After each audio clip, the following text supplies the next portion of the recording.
ай сайын құндылықтарымыз болады, яғни апта дәйек сөздер болады. Бізде құндылықтың желтоқсан айының тақырыбы бірлік және ынтымақ. Яғни ынтымақ бұзылмайтын қорған. Бізде 3 Төле бидің соны бейнероликке тамашалайық. Заңы бардың жаны бар. Біз елді бірлікпен, әділдікпен ұстадық. Әр даудың шешімі ақылмен арда. Заң халықтың айнасы, әділдің қалқаны. Сол әділдік бүгінде ата заңмен жалғасып тұр. Біз бір заманда елдің еркін сөзбен қорғадық. Енді халықтың еркі жазулы заңда. Әділ би елді сақтайды. Әділ конституция мемлекетті сақтайды. Халық пен биліктің арасын тең ұстау, міне шын әділдік.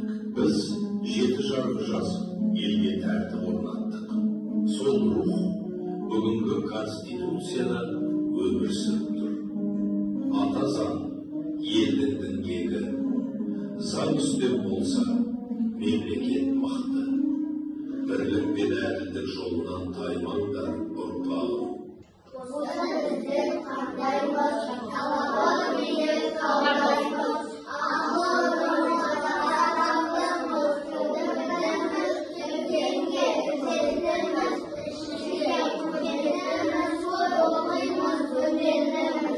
Жақсы, жарайсыңдар, отыра қойыңдар.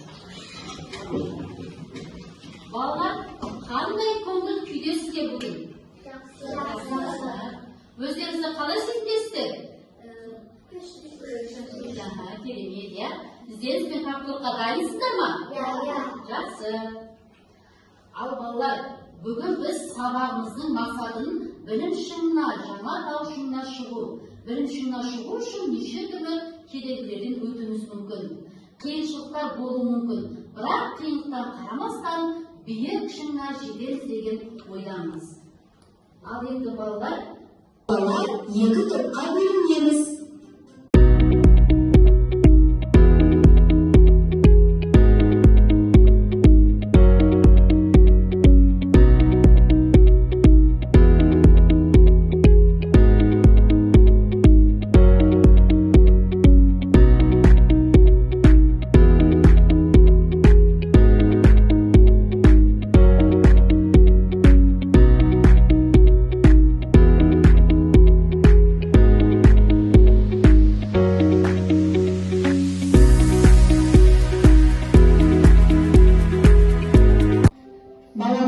Тапсырмаларға жауап беріңдер.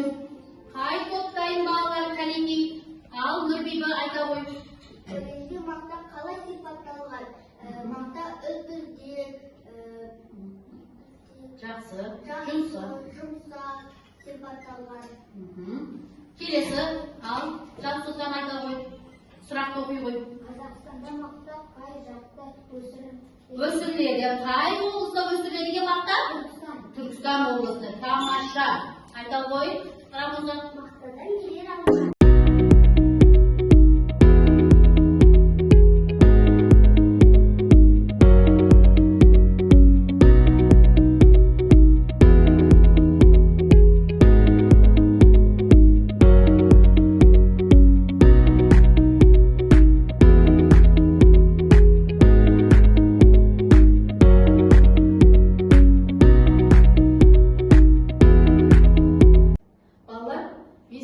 Қазір бір бейнероликті көрсеткен.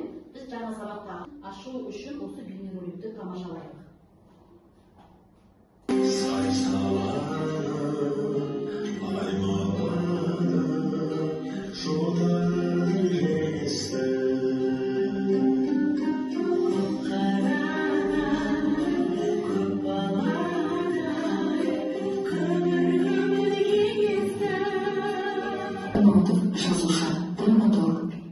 Қазіргі Павлодар облысы Баянауыл ауданы Жүсіпбек Аймауытов бұрынғы Қызылту ауылында дүниеге келген.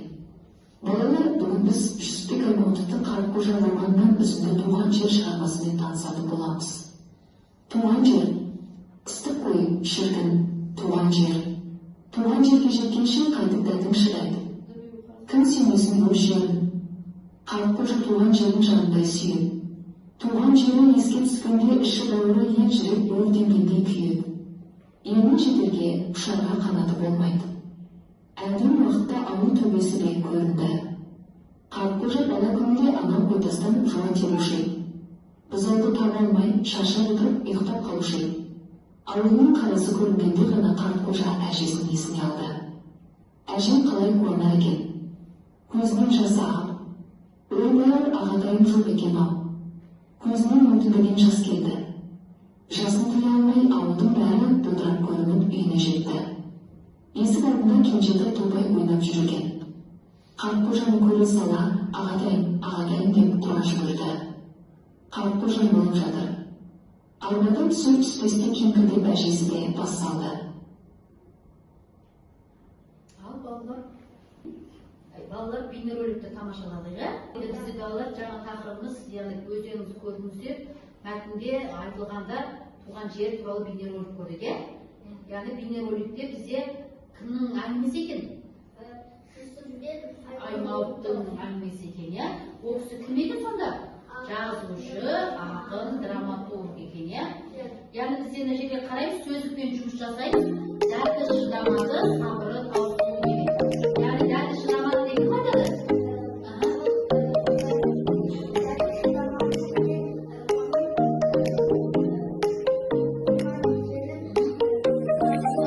Сағынышы, иә?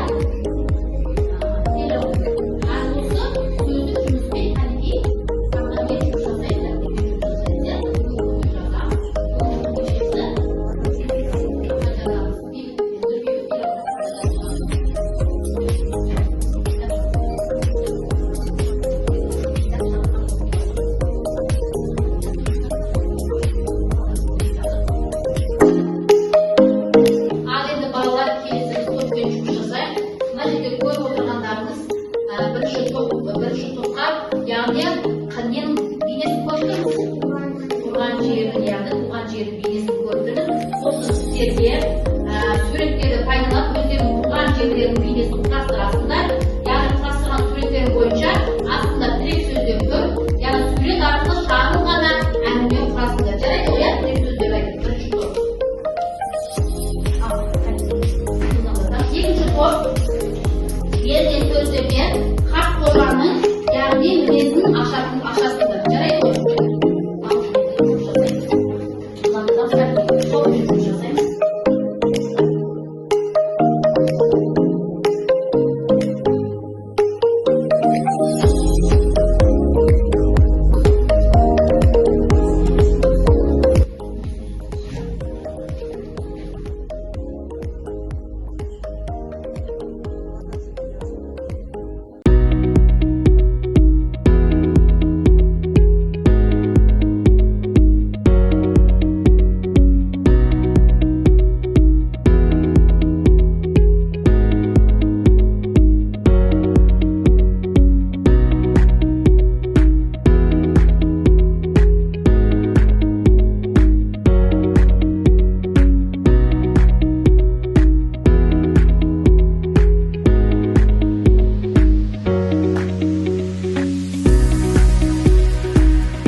Сіздерге құрастырған сурет бойынша шағын ғана әңгіме құрастыру едім, иә? Туған жер туралы. Қане? Ал оқимыз.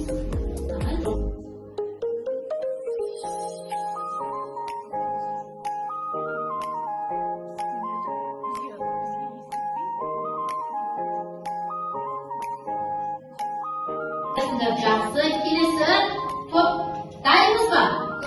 Шағын келеді.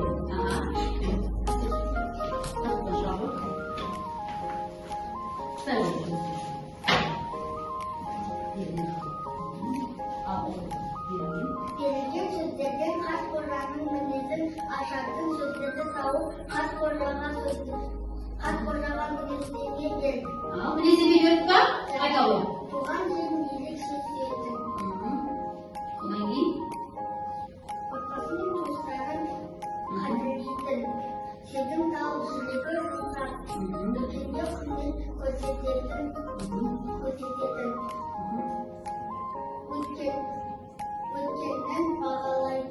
сенде осы жерде қайсысын белгіледіңіздер? туған жерін ерекше сүйетін.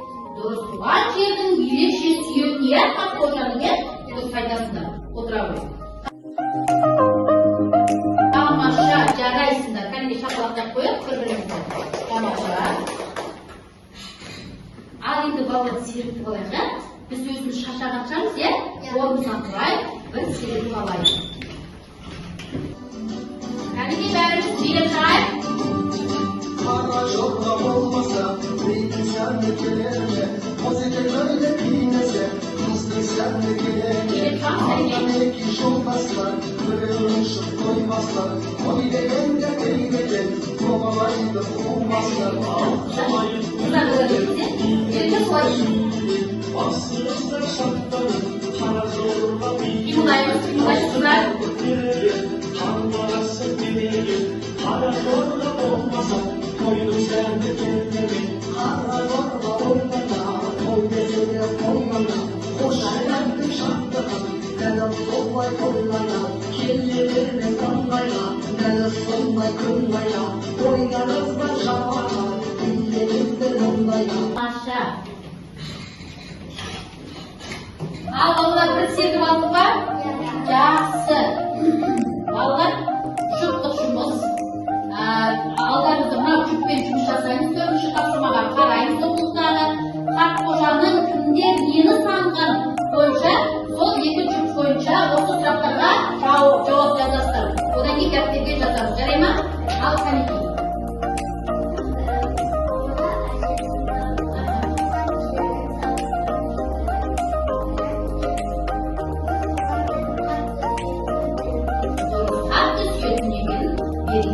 Тамаша, жарайсың.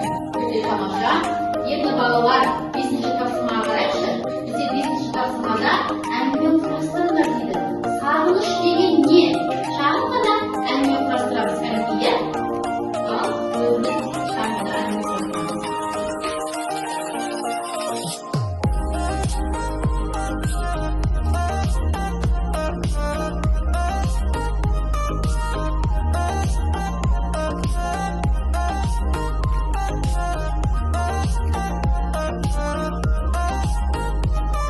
Енді балалар, мақал мәтелдің үстіне отырамыз.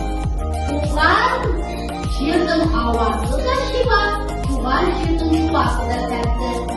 Бұл жерде туған жердің ауасы да шипа, туған жердің жуасы да тәтті деген мағына кім айтады?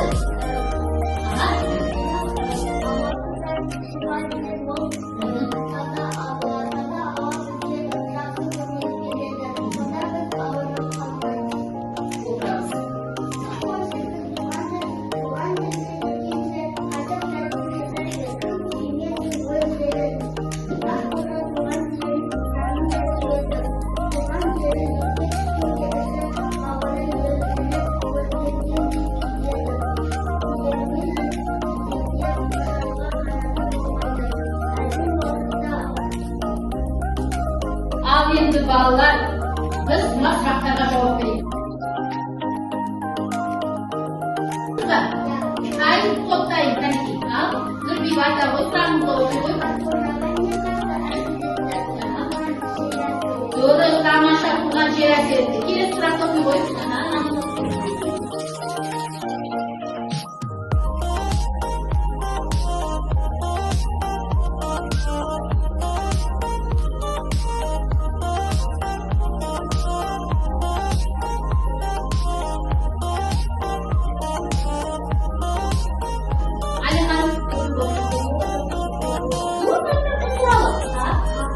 Дұрыс, Қартқожа туралы. Келесі ой отырамыз.